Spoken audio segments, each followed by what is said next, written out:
Hey YouTube. Even though I'm sitting here in a sweatshirt, it is almost summer.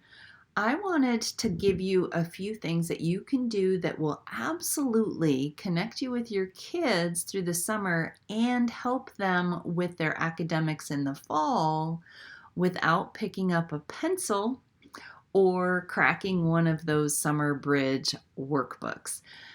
In our 25 years of homeschooling, there were one or two summers that I decided, let's just push through the summer and let's see if we can't make some academic progress. Yeah, they were both a train wreck, both of those years. I had all the cool materials, I had the sharpened pencils, I had happy, excited kids. Well, I at least had two of those things. The kids didn't want to work on schoolwork through the summer, and that wasn't really a problem. The real problem was that I didn't want to do academics through the summer. I don't know about you, but when summer rolls around, I need a break. I need to step away from math. I need to step away from uh, essays and history and science, and I just need to kind of exhale and enjoy life. But I also need that for the ability to take a step back so that I can plan more effectively for hands-on fun for the next upcoming year. So I wanted to give you my top picks for things that you can absolutely do that will not only not add stress to your life, but it will make a measurable difference in your upcoming academic year, but it'll fix things right now. Number one, this is the easiest one. It's one of the most overlooked things, and that's to hone in on sleep, hydration, and nutrition. If you can rein in sleep hygiene, hydration, and nutrition, you will give your kids a boost in so many ways. So tighten up bedtime. It's not the time to just let everybody run wild. Tighten up bedtime, institute some rest times during the day, really focus on hydration and nutrition as a priority, and these will affect not only the kids' attitudes, your attitude, my attitude, but it'll also affect academics in the future. Number two, play. Play does wonders to improve your child's curiosity and imagination. It's necessary to help you engage in those higher pursuits, but it's also so critical that your kids see you have fun. Mom, dad, get down and play the games with your kids. Get in the dirt, build the things, construct the things, break apart the things. Have a blast. Your kids absolutely need to see you playing. Doesn't have to be every day, but it should be a memorable experience at least a couple times through the summer. Give your kids plenty of time to just play, unstructured play. So important. Number three, pleasure reading. It seems like so obvious, but parents neglect this one. Tap into audiobooks and picture books from the library, independent reading, group reading, choral reading, but don't quiz.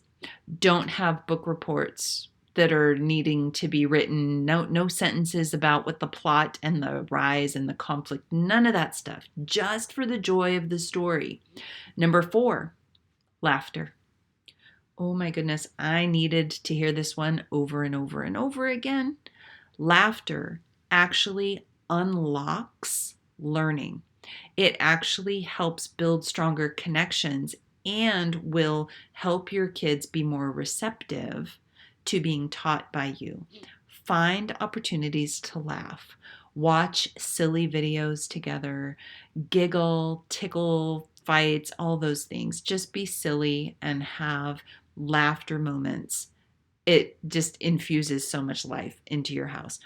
Okay, wrapping up, two more things. Number whatever it was, explore. Go search your backyard, your town, or close by and see what wonders and interesting things that you can find. Yes, there are museums and things that you can pay to go see, but you could also do things like geocaching, where they give you a coordinate and you go find what treasure somebody left behind. You could go look at the natural whatever that's in your backyard. It could be a waterfall, it could be a cactus, it could be the biggest rock or tree or ball of yarn. Go explore with your kids and pay attention. What kinds of things do they lean in toward? Because that would be something you could lean in and help them fall in love with learning more later, but not in the summertime. You just have fun exploring. My last tip. This one's hard because you're probably not old enough to remember real boredom, where there were no devices. But boredom is something you've got to make sure that your kids have the opportunity to be bored out of their brain. And then you have to learn to say, oh, that's awesome, because creativity lives just on the other side of boredom. You want to make sure that your kids have time in their day where they cannot access anything that they would normally go to. Like their go-to has to be out. No screens, no video games, none of that kind of stuff. Boredom sparks creativity because there's a restlessness. Your minds want to be stimulated. So if you can take away all the external stimulation, the brain will start to take over. It may take a day or three, but your kids, when given the space, will become creative machines. But you're gonna have to be strong because they're not gonna want to do it. So many parents want to enrich their kids' academics during the summertime, but they neglect the basics. And I can tell you, on this side of homeschooling, 25 years later, 5 kids launched into life, that it's these types of things, sleep and hydration and nutrition, reading and enjoying and playing and laughing and exploring and being bored. Those are the things that are going to help make summer more memorable and less stressful.